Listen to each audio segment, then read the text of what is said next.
Ilmu tasawuf itu ilmu tentang hati. Wah, sejauh mana urgennya, pentingnya hati? Satu, hati itu adalah yang bisa mempengaruhi semua panca indera kita.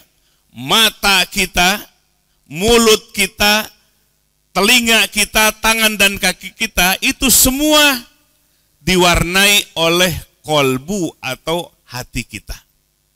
Nabi bersabda dalam satu hadisnya, ala inna fil jasadi mudghah iza solahat solahal jasadu kulluh wa iza fasadat fasadal jasadu kulluh ala wahiyya al qalbu. Nabi bersabda, di dalam rongga tubuh manusia ada segumpal darah, segumpal darah. Apabila segumpal darah ini baik, positif, baik seluruh anggota tubuhnya, panca inderanya. Sebaliknya, apabila segumpal darah itu buruk, kotor, jahat, maka seluruh panca inderanya buruk, kotor, dan jahat. Ala, ketahuilah sabda Nabi, wahia, segumpal darah itu yang dimaksud adalah al-qalbu, hati. Jadi pertama, hati punya peran yang sangat penting yang mempengaruhi seluruh panca indera kita. Kira-kira kalau di medsos yang rame yang gimana? Yang lempeng-lempeng atau yang belok-belok? Yang lempeng-lempeng laku apa enggak?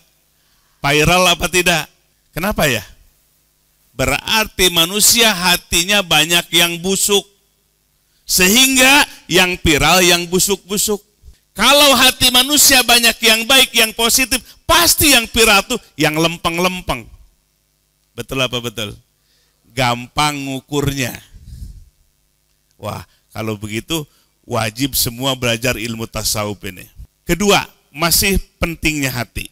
Hati itu disebutkan oleh Nabi mahallu nadhari Rabbi, tempat melihatnya Allah kepada hambanya. Pak, Ibu sekalian, manusia diberikan dua elemen penting dua-duanya. Ada jasmani, ada rohani atau kolbu. Kolbu adalah tempat melihatnya Allah kepada hambanya. Jadi maaf, Allah tidak melihat kantong kita, tas kita branded atau tidak. Maaf Pak, Allah tidak melihat mobil kita. Allah tidak melihat pakaian kita. Allah tidak melihat rumah kita. Allah tidak melihat tingginya fisik kita. Allah tidak melihat warna kulit kita. Allah tidak melihat mancung atau manclemnya hidung kita. Lalu Allah melihat apanya ke kita? Melihat hatinya. Nabi bersabda, innallaha la yanzuru ila suwarikum wala ajsadikum walakin yanzuru ila qulubikum. Sesungguhnya Allah tidak melihat kepada bentuk kalian.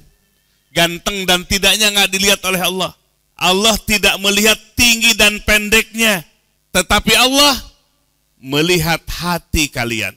Yang ketiga, kolbu adalah tempat terbitnya cahaya Allah.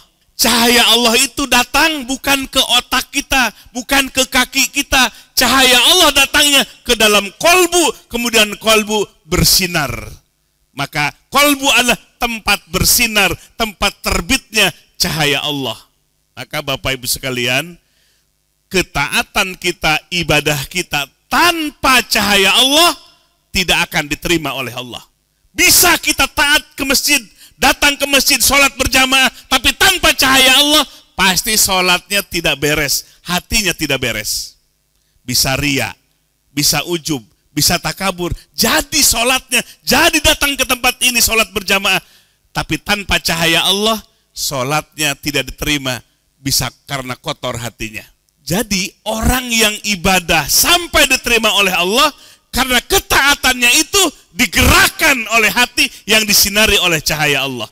Itulah yang ketiga, hati tempat terbitnya cahaya Allah.